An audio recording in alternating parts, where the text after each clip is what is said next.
گھٹنے کی بجائے بگاڑ بڑھ جائے تو ایسی صورت میں نہیں روکا جاتا ہے۔ اگر بگاڑ دور کرنے کی کوشش بگاڑ کو بڑھا دیتی ہے تو فائدہ کیا ہوا؟ مقصود حاصل ہو رہا ہے، مقصود کا الٹا ہو گیا۔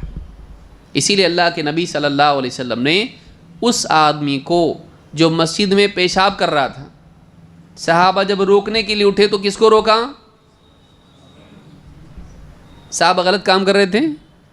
مسجد میں پیشاب کرنا صحیح ہے؟ نہیں، غلط ہے۔ لیکن صحابہ جب روکنے کے لیے اٹھے تو آپ نے روکا کس کو؟ دعوہ، چھوڑ دو اس کو، ان کو منع کیا۔ کیوں؟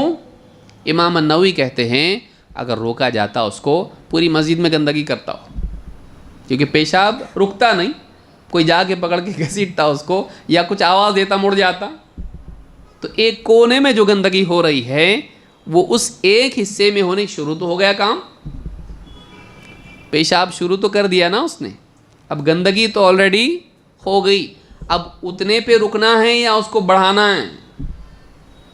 چوائس ہونے نہ ہونے میں نہیں تھی، کم ہونے میں اور زیادہ ہونے میں تھی۔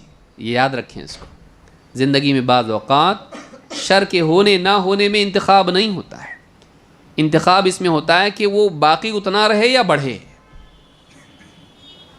تو آپ نے صحابہ کو روکا، لیکن کیا اسی حال پہ چھوڑ دیا اس کو؟ اچھا ہے جاؤ اب گھر کو؟ نہیں، جب وہ فارغ ہوا اور وہ خطرہ ٹل گیا کہ جس سے مسجد میں اور گندگی بڑھ سکتی تھی، آپ نے اس کو بلایا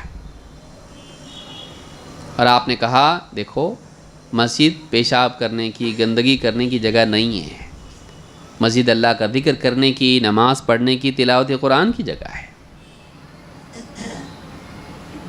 صحابی کہتے ہیں کہ بعد کے زمانے میں، وہ دیہاتی تھا، بعد کے زمانے میں تھوڑی اس کو سمجھ بڑھی اس کی دین کی، کہتا تھا اللہ کے نبی صلی اللہ علیہ وسلم سے بہتر تعلیم دینے والا میں نے اپنی زندگی میں نہیں دیکھا،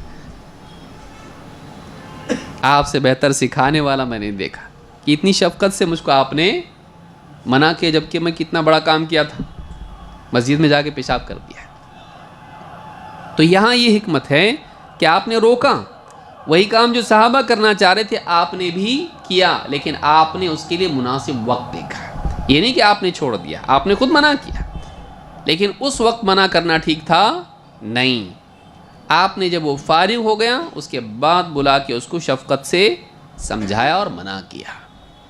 تو یہاں انتخاب اس میں نہیں کہ منع کریں کہ نہ کریں، وقت بھی بعض اوقات ہوتا ہے کہ یہ صحیح ٹائم نہیں ہے، اس کو مناسب وقت دیکھ کر اس وقت پر منع کیا جائے، چھوڑا نہ جائے، لیکن مناسب وقت پر اس کو تلقین کی جائے۔